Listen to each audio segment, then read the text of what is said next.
Serpentza ZA exposed as a fraud. 318226 views. Now this is interesting. Guy called Nathan Rich. Where is his name? Anyway, Nathan Rich. So guys, what I've been saying, if you guys can remember, if anybody cares to cast your mind back, let's say a year or so, I made a few programs about Mr. Winston. By the way, somebody I've met personally. Okay, years and years and fucking years ago, when he just showed up his face in Shenzhen, China. I think I met him in Shoko, I don't remember exactly. Well, on the first meeting, within the first 5 to 10 minutes, and I tried to keep contact with him because he was new in China, right? So, me being an old China hand, guys, an old China hand, which means that I'm a real fucking China veteran. Not only China, but well, not only Communist China or Red China or the Republic, the People's Republic, but also Hong Kong. I know Hong Kong very well, Macau, Taiwan, the Greater China, in other words. So me being an old China hand, I felt a natural inclination to give a fellow South African a hand. But immediately when this guy realized that I'm a true blue South African, not a fucking piece of shit like a lot of these so-called South Africans you find in Australia, in New Zealand, and England and America, wherever they fucking go, and then their biggest, because their main reason, oh, I've left South Africa because of crime, because of lack of job opportunities, because of discrimination, because of blah blah blah blah, bullshit, bullshit, bullshit, total fucking bullshit. They will tell you anything. They will give any reason why they have left South Africa except the real fucking reason. Because I don't like black people. And there are now there are many black people in the government. There are also other people in the government, what we call coloreds or mixed blood, Indians, and even white people in the government, right? But no, they don't dare say that. So, oh, because crime, because of I get discriminated against. Bullshit, bullshit, fucking bullshit. So Mr. Winston, within about the first 10 minutes, we've met and then we never met again, is because he realized I'm a true blue South African. I know the fucking facts. I left South Africa because of white, racist, motherfucking government, okay? Way back in 1990, 1990 that is, okay? Because I couldn't put up with all the fucking bullshit anymore. Because at that point in time, South Africa was a total mess, collapsing, right? It was only saved by Mandela. And that is a fact. That's a fact of life. So Mr. Sterzel immediately realized that and he didn't want to be friends with me. Now, I have talked already in a few programs about all the total utter crap and lies, blatant lies, semi-lies, a lot of stuff. Look, each and every single video that he has made, I can sit down and if I have enough time and patience and effort, I can point out so many things that this guy is just goggling, bullshitting, lying, outright lying about. I honestly, okay, let's just ask this question. Is Mr. Winston a fraud? Obviously, he's a lot of the things he tells people is fucking pure outright lies, right? Oh, I'm from England. I'm not from South Africa.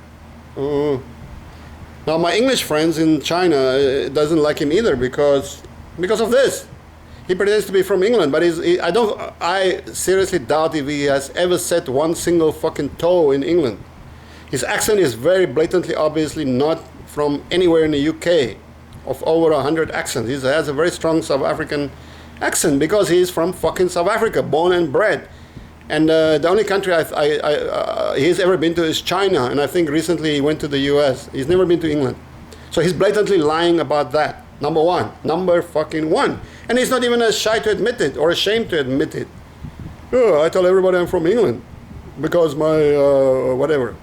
Sterzel is an English name. Where in England do you find a name called Sterzel? I've never fucking met any Englishman with this name.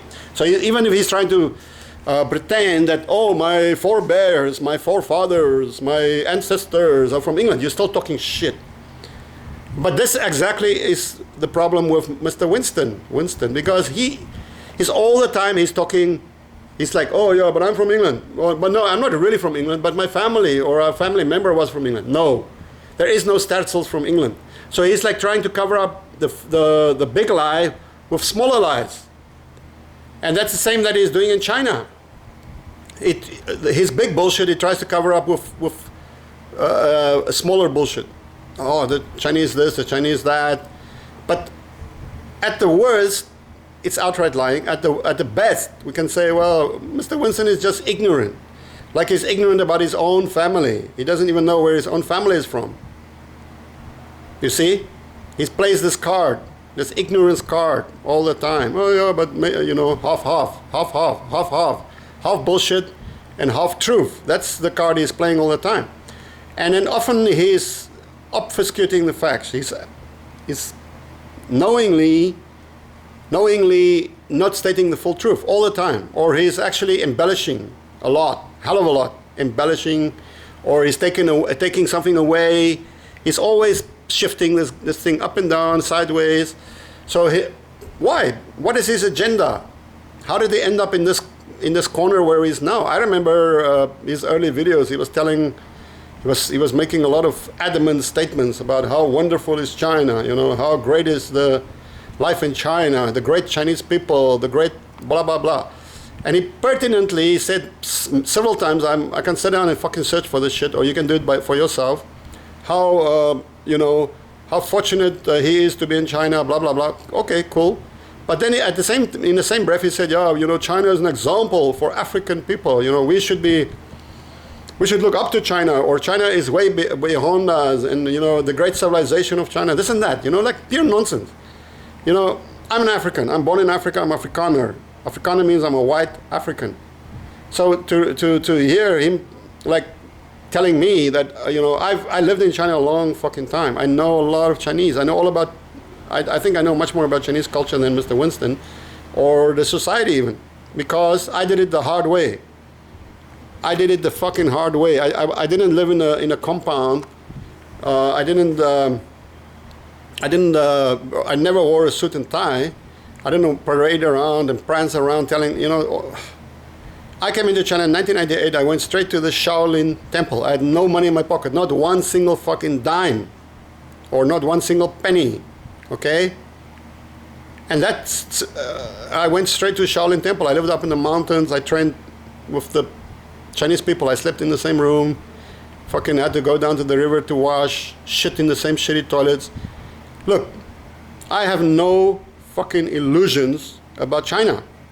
Zero. I don't have to embellish anything. I didn't have to tell the Africans, oh yeah, you're very fortunate to come to China. Look up to the Chinese. Learn, you know, blah blah blah blah. All the shit that Mr. Winston was saying, and how terrible is my country? Oh, South Africa is like this. You know, all this bullshit that he was talking. All these fucking blatant lies. Now, because I had a realistic view of China right from the start. I mean, right, the game he's playing right now, this is 2019. I'm talking about 1998, okay? Oh yeah, the Chinese people are spitting in the street or shitting in the street, whatever, right? My God, 1998, I lived in Henan province, in the middle of Henan province, which at that point in time, if you just go take a walk into the countryside, people were using oxen or whatever to, you know, as implements. You know, it was like going back into the Middle Ages. Nobody had a fucking toilet or a bathroom in their house. People were shitting. They go outside the house, turn left, around the corner, take a crap there. Right, that was the toilet, open air, right next to the house. Or otherwise, if they were like being sophisticated, they have a communal shit house, and the shit runs out at the back into the rice paddies, right? Shit like things like that. I never had any illusions about China, you know. But Winston showed up in Shenzhen, which is like the boom city, the fucking Minneapolis. Oh no, the New York of China, right? So he had delusions of grandeur, you know. He was. He was, you know, he could see the tall buildings and this and that and the money and all that. So in his little teeny little mind, this is China. Of course, when he starts to leave the city behind and he comes into the real China, he's going to get a huge fucking shock. But he never lived with Chinese, real, in a real China, in a real countryside, deep, deep, deep, deep in the countryside, where no foreigner has ever fucking been. That's where I lived, okay? And I survived and I thrived, okay? There are people at Shaolin who knows me up to this day, and many of them have traveled, I've gone around the world to open martial arts school, including in South Africa, Johannesburg.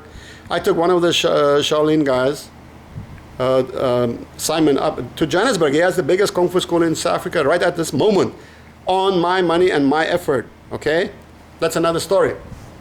So the point that I'm making here is that Mr. Sterzel, Winsie, fucking Pansy, came to China, got stars in his eyes because he's living in Shenzhen and right next to Hong Kong, and he's like, he had this whole fucking dream world.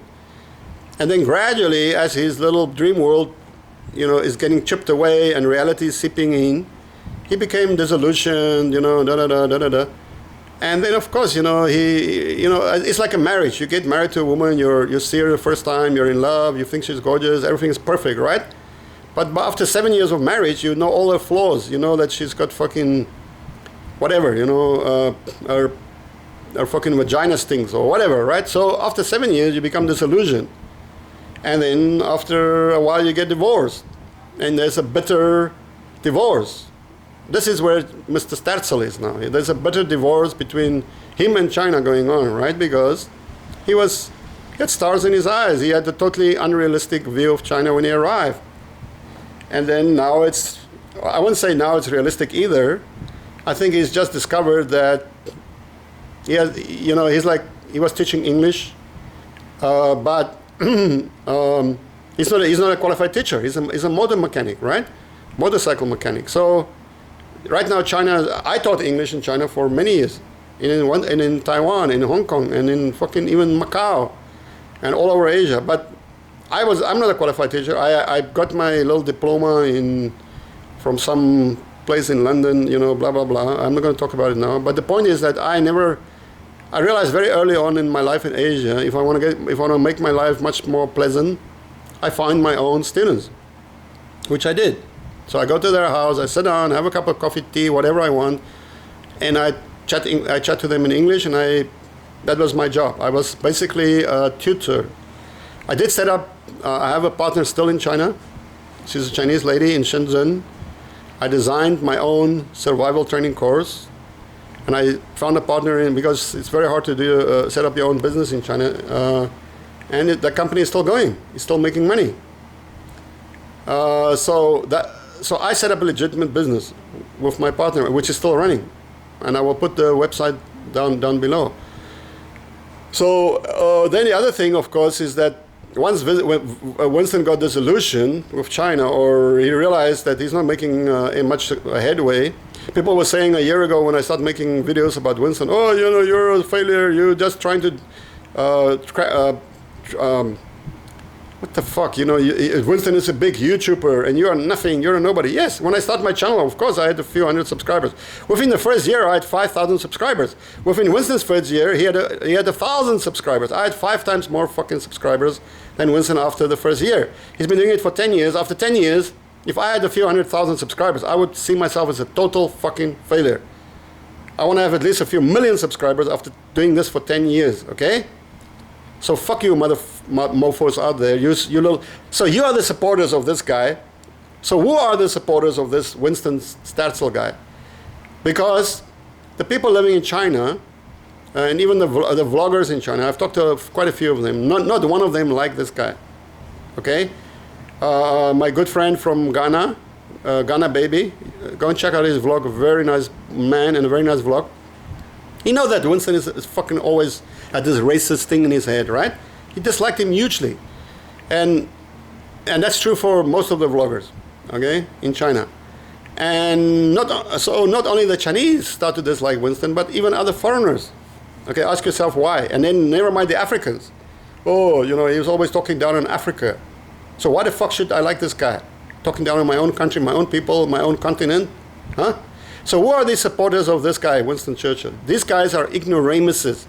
How do I know they're fucking ignoramuses? Because after I made my videos about Winston, they jumped on my channel. And the first thing you notice is that these people are fucking morons. Probably very small, very little or lacking in education, but also in morals.